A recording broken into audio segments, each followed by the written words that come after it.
नमस्कार दोस्तों, एक बार फिर स्वागत है आपका आपके अपने चैनल नई उमंग में। तो आज हम इस वीडियो के माध्यम से बात करने वाले हैं अभी हाल ही में भारतीय डाक विभाग ने एक नई भर्ती का नोटिफिकेशन जारी की है, जिसके अंतर्गत अगर बात करें तो 38,926 पोस्ट है इसमें टोटल। और जिसमें से अगर बात करें तो महाराष्ट्र पोस्टल सर्किल के लिए भी क्या इसमें ग्रामीण डाक सेवक की वैकेंसी का नोटिफिकेशन है वो साथ में ही जारी किया गया है। तो इस वीडियो के माध्यम से हम चर्चा करने वाले हैं कि महाराष्ट्र पोस्टल सर्किल जीडीएस का सिलेक्शन प्रोसेस क्या रहेगा, एमएच जीडीएस का एग्जाम पैटर्न क्या होगा, महाराष्ट्र ग्रामीण डाक सेवक का सिलेबस क्या रहेगा, महाराष्ट्र पोस्टल सर्किल ग्रामीण डाक सेवक की सैलरी क्या रहेगी, और भी बहुत सारी बातें जो कि आपको महाराष्ट्र पोस्टल सर्किल जीडीएस भर्ती ऑनलाइन एप्लीकेशन फॉर्म 2022 के बारे में जानना जरूरी है। वो सारी बातें हम इस वीडियो के माध्यम से डिस्कस करने वाले हैं। अगर आपको कोई चीज समझ में नहीं आती है या फिर आपके मन में कोई डाउट रह जाता है तो उसके लिए आपको इसका ऑफिशियल नोटिफिकेशन का लिंक का वीडियो डिस्क्रिप्शन में मिल जाएगा, आप उस पर क्लिक करके सारी जानकारी देख सकते हो। इसके अलावा आप नीचे दिए गए कमेंट बॉक्स में कमेंट करके अपने डाउट क्लियर कर सकते हो। तो चलिए शुरू करते हैं आज की जानकारी को। जानकारी किस चीज के बारे में है? महाराष्ट्र ग्रामीण डाक सेवक भर्ती 2022 का नोटिफिकेशन आपका जारी कर दिया गया है। भारतीय डाक विभाग ने महाराष्ट्र पोस्टल सर्किल में शाखा डाक मास्टर यानी ब्रांच पोस्ट मास्टर, सहायक शाखा पोस्ट मास्टर यानी असिस्टेंट ब्रांच पोस्ट मास्टर और डाक सेवक सहित ग्रामीण डाक सेवक यानी जीडीएस के पदों की भर्ती के लिए एक अधिसूचना जारी की है। इस अधिसूचना के अनुसार इंडियन पोस्टल सर्किल ने महाराष्ट्र में जीडीएस के 3,026 पदों के लिए ऑनलाइन आवेदन आमंत्रित किए हैं। योग्य और इच्छुक उम्मीदवार महाराष्ट्र पोस्ट ऑफिस भर्ती 2022 यानी पोस्ट ऑफिस भर्ती 2022 के लिए डाक विभाग की आधिकारिक वेबसाइट appost.in के माध्यम से 2 मई 2022 से 5 जून 2022 तक आवेदन कर सकते हैं। यहाँ हम महाराष्ट्र पोस्टल सर्कल जीडीएस भर्ती 2022, महाराष्ट्र डाक सेवक भर्ती 2022, Maharashtra postal circle GDS requirement 2022 की अन्य विवरण जैसे कि इसके लिए आयु सीमा क्या रहेगी, शैक्षणिक योग्यता क्या रहेगी, सिलेक्शन प्रोसेस क्या होगा, आवेदन शुल्क क्या रहेगा और इसके लिए आवेदन कैसे करें आदि के बारे में विस्तृत रूप से चर्चा करेंगे। तो चलिए अगर इसमें बात करते हैं तो टोटल 38,926 पोस्ट है वो ऑल ओवर इंडिया के लिए है, और जिसमें से अगर बात करें महाराष्ट्र रीजन की तो महाराष्ट्र में 3,026 पोस्ट है। बात करते हैं महाराष्ट्र ग्रामीण डाक सेवक वैकेंसी डिटेल के बारे में। तो वैकेंसी डिटेल के बारे में अगर अपन बात करें तो जनरल कैटेगरी के लिए 1324 पोस्ट है, यानी 1,324 पोस्ट है वो जनरल कैटेगरी के लिए। ईडब्ल्यूएस की अगर बात करें तो 302 पोस्ट है। अगर आप ओबीसी कैटेगरी से बिलोंग करते हो तो आपके लिए 754 पोस्ट है। पीडब्ल्यूडी ए की अगर बात करें तो 12 पोस्ट है। पीडब्ल्यूडी बी की बात करें तो 20 पोस्ट है। पीडब्ल्यूडी सी की बात करें तो 47 पोस्ट है। पीडब्ल्यूडी डी और ई की अगर बात करें तो 10 पोस्ट है। एससी कैटेगरी के लिए 287 पोस्ट है और एसटी कैटेगरी के लिए 270 पोस्ट है। तो इस तरह से टोटल अगर बात करें तो इसमें 3,026 पोस्ट है वो टोटल है। अगर आप महाराष्ट्र से बिलोंग करते हो या फिर महाराष्ट्र की जो आपकी क्षेत्रीय भाषा है अगर वो आपकी भाषा भी है तो आप भी इसके लिए भी अप्लाई कर सकते हो।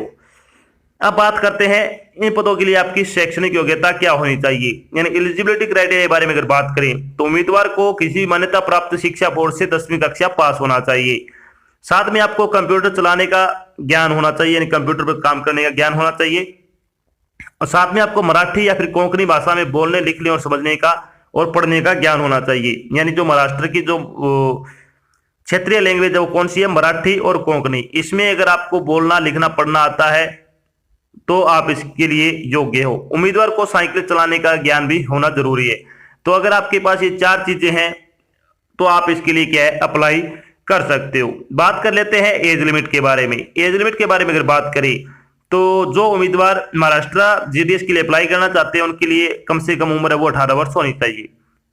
अगर आप 40 वर्ष के हो या उससे कम हो तो भी आप इसके लिए अप्लाई कर सकते हो। अगर आप इस 40 उम्र से ज्यादा हो तो आप अप्लाई नहीं कर सकते। इसके अलावा जो आपको सरकारी नियम के अनुसार सरकारी नौकरी में आयु सीमा में छूट दी जाती है वो छूट आपको यहाँ पे भी प्रदान की जाएगी। अब बात कर लेते हैं इसकी इम्पोर्टेंट डेट के बारे में। इम्पोर्टेंट डेट के बारे में अगर बात करें तो महाराष्ट्र ग्रामीण डाक सेवक ऑनलाइन एप्लीकेशन फॉर्म भरने की स्टार्टिंग डेट के बारे में अगर अपन बात करें तो स्टार्टिंग डेट आपकी क्या है 2 मई 2022 से आपके फॉर्म भरने शुरू हो जाएंगे। अगर बात करें महाराष्ट्र जीडीएस की यानी Maharashtra postal circle GDS online application form भरने की लास्ट डेट के बारे में तो आपकी लास्ट डेट है वो 5 जून है, यानी 5 जून से पहले पहले आपको अपना फॉर्म भरकर जमा करवा देना है। अगर आप इसके बाद अप्लाई करते हो तो आपका फॉर्म रिजेक्ट कर दिया जाएगा। अब बात करते हैं इन पदों के लिए आपकी फीस है वो कितनी रहेगी। एप्लीकेशन फीस के बारे में अगर बात करें तो जनरल और ओबीसी कैटेगरी के उम्मीदवारों के लिए 100 रुपए आपकी फीस है वो रखी गई है। एससी और एसटी कैटेगरी के लिए आपकी कोई आवेदन शुल्क आपसे नहीं लिया जाएगा, आपसे सिर्फ वही पैसे लिए जाएंगे जो आप फॉर्म अप्लाई करते हो। 30 से 40 रुपए आपके लगते हैं फॉर्म अप्लाई करते हैं, जो इंटरनेट कैफे वाला आपसे लेते हैं वही पैसा आपसे लिया जाएगा। जिन उम्मीदवारों की फीस का भुगतान किया जाएगा वो ऑनलाइन माध्यम से किया जाएगा, जैसे कि डेबिट कार्ड हो गया, क्रेडिट कार्ड हो गया, नेट बैंकिंग हो गया आदि के माध्यम से आप अपनी फीस का भुगतान कर सकते हो। अब बात करते हैं कि महाराष्ट्र पोस्टल सर्किल ग्रामीण डाक सेवक का सिलेक्शन प्रोसेस क्या रहने वाला है। तो एमएच ग्रामीण डाक सेवक सिलेक्शन प्रोसेस के बारे में अगर बात करें तो उम्मीदवारों का चयन है वो मेरिट लिस्ट के आधार पर किया जाएगा, यानी आपकी एक मेरिट लिस्ट तैयार की जाएगी, उसी के आधार पर आपकी क्या सिलेक्शन किया जाएगा। इसमें ना ही तो कोई एग्जाम होगा और न इसमें कोई इंटरव्यू रहेगा, ये दो चीजें इसमें नहीं होने वाली है। तो सीधा सीधा अगर आप कम समय में जल्दी जॉब पाना चाहते हो गवर्नमेंट जॉब, तो आपके पास एक अच्छा मौका है। बात कर लेते हैं कि महाराष्ट्र ग्रामीण डाक सेवक के लिए आपकी मेरिट लिस्ट है वो किस बेस पे तैयार की जाएगी।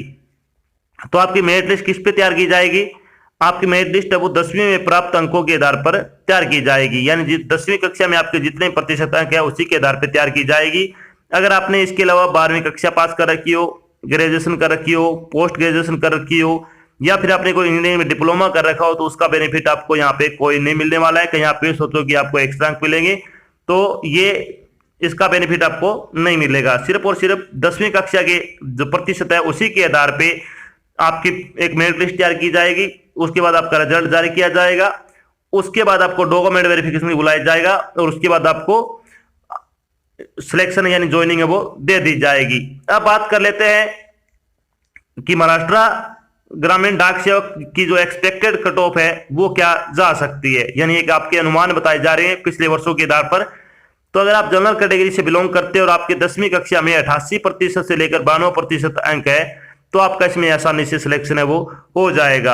अगर आप ओबीसी कैटेगरी से बिलोंग करते हो और आपके 85% से लेकर 90% अंक आपके हैं 10वीं कक्षा में, तो आप इसमें आसानी से ओबीसी कैटेगरी से सिलेक्ट हो जाओगे।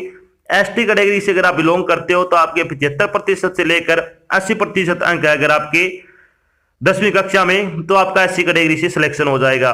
एसटी कैटेगरी की अगर बात करें तो 65% से लेकर 72% अंक अगर आपके हैं, तो आपका इसमें क्या है आसानी से महाराष्ट्र ग्रामीण डाक सेवक में आपका क्या सिलेक्शन है वो हो जाएगा।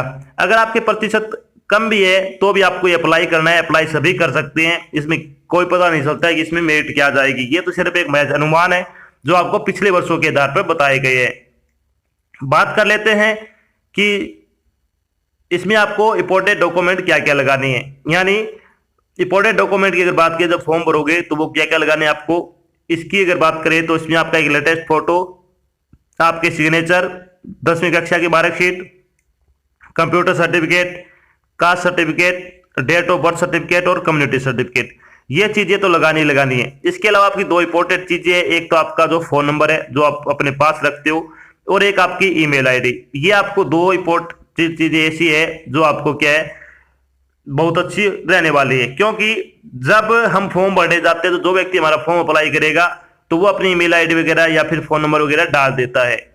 तो जब भी आपको डाक विभाग की तरफ से कोई इंफॉर्मेशन दी जाएगी कि आपका सिलेक्शन हुआ है नहीं हुआ है, आपको डॉक्यूमेंट वेरिफिकेशन के लिए कब बुलाया जाएगा, वो सारी चीजें आपको या तो बाय ईमेल या फिर बाय फोन के द्वारा आपको भेजी जाएगी। तो ये चीजें अगर दूसरे व्यक्ति की होगी तो वो व्यक्ति ये चीजें नहीं देखेगा, अगर देखा गया तो भी नहीं बता पाता है क्योंकि उसके पास इतना टाइम होता नहीं है। तो अगर आपका सिलेक्शन हो भी जाएगा तो भी आपके इससे वंचित रह जाओगे। तो इसलिए आपको ये चीजें ध्यान रखनी है, ये आपको अपने ही यूज करनी है। अब बात करते हैं जब आपका फाइनल सिलेक्शन हो जाएगा तो आपकी सैलरी क्या रहेगी, यानी महाराष्ट्र जीडीएस सैलरी बारे में अगर बात करें तो इसमें दो स्लैब होंगे, minimum TRC 4 hours level first और मिनिमम टीआरसी 5 और लेवल सेकंड। तो ब्रांच पोस्ट मास्टर की अगर आपकी सैलरी बात करें तो 4 हॉर्स के लिए लेवल फर्स्ट में 12,000 रुपए पर मंथ आपको सैलरी दी जाएगी। असिस्टेंट ब्रांच पोस्ट मास्टर डाक सेवक की अगर बात करें तो 10,000 रुपए पर मंथ के हिसाब से आपको सैलरी है वो दी जाएगी। इसके अलावा मिनिमम टीआरसी 4 5 और लेवल सेकंड की अगर बात करें तो ब्रांच पोस्ट मास्टर के लिए 14,500 रुपए सैलरी होगी और असिस्टेंट ब्रांच पोस्ट मास्टर और डाक सेवक के लिए 12,000 रुपए सैलरी होगी। तो बहुत अच्छी जॉब है। अगर आप योग्यता रखते हो तो आपको जरूर अप्लाई करना चाहिए। तो ये तो थी आपकी एक छोटी जानकारी जिसके माध्यम से हमने डिस्कस किया कि अभी हाल ही में महाराष्ट्र ग्रामीण डाक सेवक की वैकेंसी का नोटिफिकेशन जारी किया गया है। साथ में हमने डिस्कस किया कि महाराष्ट्र जीडीएस का सिलेक्शन प्रोसेस क्या रहेगा, महाराष्ट्र जीडीएस का एग्जाम पैटर्न क्या होगा, महाराष्ट्र जीडीएस का सिलेबस क्या होगा, महाराष्ट्र जीडीएस की सैलरी क्या रहेगी, और भी बहुत सारी बातें जो कि आपको महाराष्ट्र ग्रामीण डाक सेवक वैकेंसी 2022 के बारे में जानना जरूर थी, वो सारी बातें हमने यहाँ पे डिस्कस की है। आशा करते हैं हमने आपको जो जानकारी प्रोवाइड की वो आपको अच्छी लगी और समझ में आई है। अगर जानकारी अच्छी लगे तो इस वीडियो को लाइक और शेयर जरूर करें। अगर आप चैनल पर नए तो चैनल को सब्सक्राइब कर लेना और साथ में आपको एक बेल आइकन दे रखा है उसको आपको प्रेस कर लेना ताकि जब भी कोई नई जानकारी डाल जाए आपके पास उसका नोटिफिकेशन आ जाए और आप जल्द से जल्द क्या जानकारी ज्वाइन कर सको। तो आज की जानकारी बस इतना ही, मिलते एक नई जानकारी के साथ, तब तक के लिए जय हिंद, जय भारत, धन्यवाद।